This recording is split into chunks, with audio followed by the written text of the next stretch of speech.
সম্প্রতি পোশাক খাতে চলমান বিক্ষোভ নিয়ে সচিবালয়ে নিজ মন্ত্রণালয়ের প্রেস ব্রিফিং করছেন শ্রম ও কর্মসংস্থান বিষয়ক উপদেষ্টা আসিফ মাহমুদ সজীব ভুঁইয়া। আমরা সরাসরি যুক্ত হব সেখানে। শ্রমিকদের যে ন্যায্য দাবিগুলো থাকবে, যেগুলো শর্ট টার্ম তাদের প্রবলেম আছে, যেগুলো খুব দ্রুত সমাধানযোগ্য, সেগুলো সমাধানে উদ্যোগ গ্রহণ করা হবে। এবং আজকের যেই কনসার্ন উপদেষ্টাদের সাথে আমাদের যেই আলোচনা হয়েছে, সেখানে কিছু জরুরি সিদ্ধান্ত গৃহীত হয়েছে। সেখানে আমাদের সর্বপ্রথম এবং গুরুত্বপূর্ণ যে সিদ্ধান্তটি হয়েছে সেটি হচ্ছে শ্রমিকদের যেই বকেয়া বেতন ভাতা আছে সেটাও অবিলম্বে পরিশোধ করতে হবে এবং সেটা পরিশোধের লক্ষ্যে আমরা শনিবার বিজেএমই এর সাথে বসবো।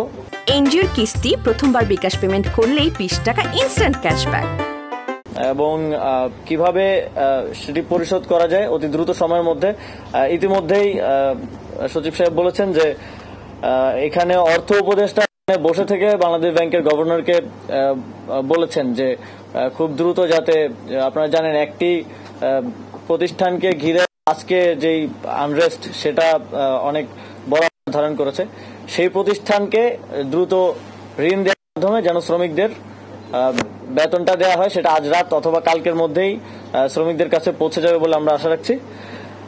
এবং মন্ত্রণালয়ের শ্রম অধিদপ্তর, কলকারখানা, প্রতিষ্ঠান পরিদর্শন অধিদপ্তরের কর্মকর্তাদের মাঠ পর্যায়ে জনসম্পৃক্ততা বাড়ানো এবং যথাসম্ভব মাঠ পর্যায়ে পরিদর্শন করে সমস্যা নিরসনের উদ্যোগ গ্রহণের সিদ্ধান্ত হয়েছে।